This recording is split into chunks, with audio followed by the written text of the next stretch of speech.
Humans Unknown here, and welcome back to part 9 of What If Deku Had the Powers of the Sage's Six Paths. But before we get into the video, thank you all for the support. We done it.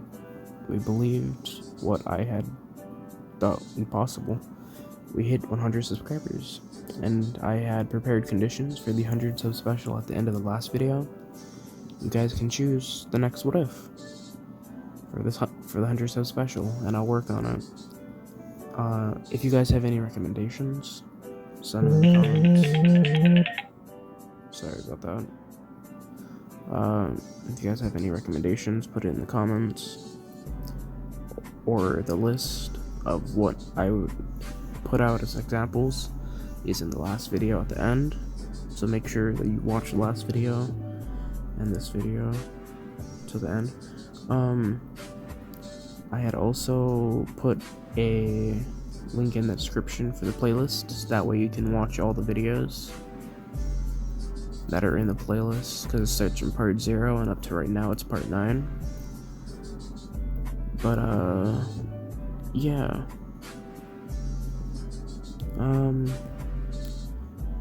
that's right. Okay, so in the last part we went over the internships and the sustained attack on Hosta City. Aizawa begins talking to a class in chaos, or somewhat controlled chaos, and that's where we will resume the What If. Aizawa speaks to the class that had been speaking uncontrollably prior, and begins to inform them. As many of you are aware, the final exams will be soon, and I advise that you not only study but begin training and getting ready in any way possible. The class begins to get rowdy, and they begin discussing about what the final exam could be like, when suddenly someone mentions that some classes needed to fight robots from the entrance exam. The video cut. They would need to fight robots from the entrance exam for the combat portion. Deku sits there thinking, then speaks up. Then again, that class most likely hasn't gone up against real villains. I highly doubt that we would be needing to go up against robots like they have. The class begins to question Deku on what he thinks that they will need to go up against, and Deku responds, I am unsure. It is possible that we will need to face the real heroes, but then again, all that's speculation. The class's faces go from curious expressions to a worried one, considering this as a realistic possibility. The entire class feels this way apart from 4 people, Bakugo, Deku, Momo, and Todoroki. Seeing as though they either do not care about this, or had already known this to be a possibility, the classes then prepare for the finals, and when they do, when the day arrives, Class 1A puts on their hero suits and goes to the spectator area, like they had done in the battle trial, or also known as the Heroes vs. Villains mock battles. I'm going to keep the team similar, or nearly exactly the same, to what they were in canon, but the only team, I guess, that I would be changing is removing Bakugo and Deku in a team. The reason I'm doing this is because Bakugo and Midoriya don't have issues like they do in canon. They are actually relatively friendly, to some degree at least. Yeah, so I'm going to be making Bakugo fight Vlad King for the sake of doing so, because I couldn't think of anyone else that he would fight. And I'm going to be putting Deku fighting All Might alone. The fights go on normally, and the matches that Todoroki and Hagakure are in do slightly better due to training with Deku prior. Then the fight with Bakugo and Vlad King begins. Bakugo is going to begin the match with looking for Vlad, wanting to prove his power.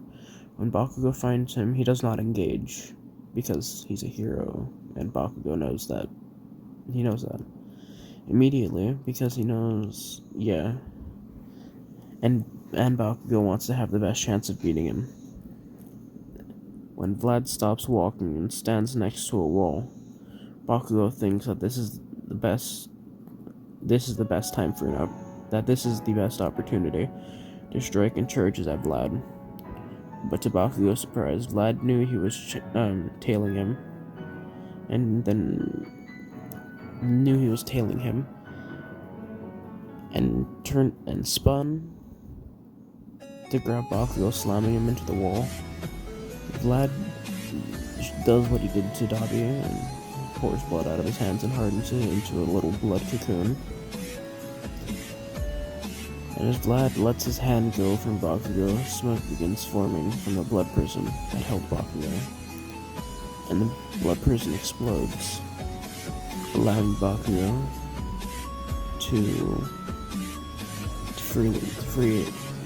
allowing Bakugo to move because he freed himself, and uses the shock from Vlad to pin him down and places the handcuffs on him.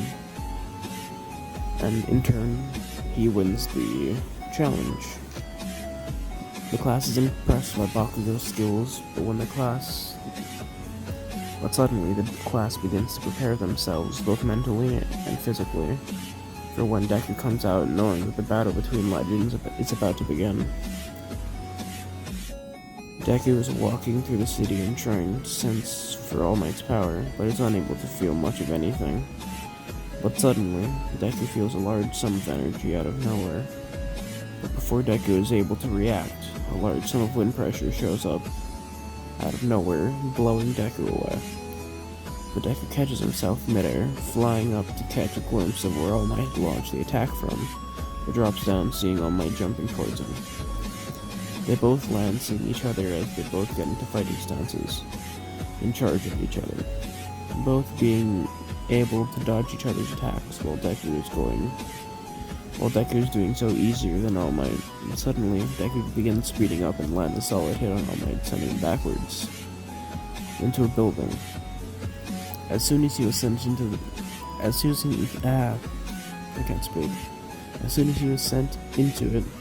he jumps out of the rubble, charging at Deku. They lock eyes, and Deku charges back at top speed, but Deku trips over a rock in his path, and is about to fall. But before he can recover, All Might grabs him using that window of opportunity and slams him to the ground, and remains a grip on him as he holds him up.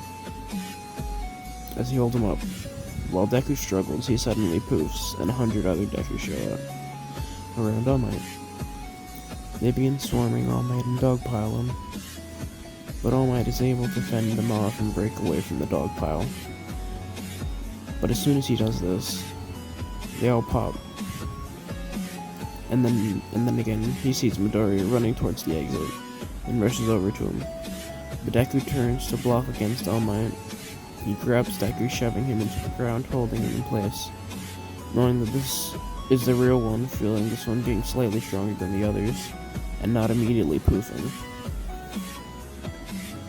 But as All Might is pinning Deku down to the ground, Deku gestures All Might to look to the right using his hands.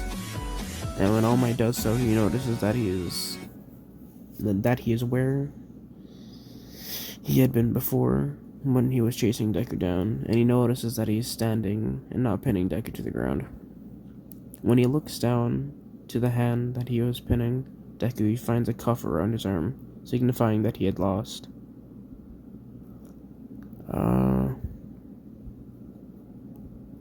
And that Deku had won. The class is both confused and impressed. And so is All Might. Everyone is confused because Deku and All Might were just fighting, and then suddenly All Might stood still. But All Might had gone through an entire battle, which was not really happening, but rather a genjutsu. With everyone still in shock, the signs go off and Deku is victorious. As he walks back into the spectator area, to the end of the class, he is met by silence and shocked expressions, but the feeling of tension is broken by Hagakure coming out of the crowd and congratulating Deku on his victory. With all the people who'd passed in canon doing so, again in this what if, Aizawa tells the class at the summer training camp tells the class of the summer training camp and informs those that who failed will need to participate or will be unable to participate and need to do additional side work. After this statement, some complaints from those who failed and cheers of excitement from those who passed.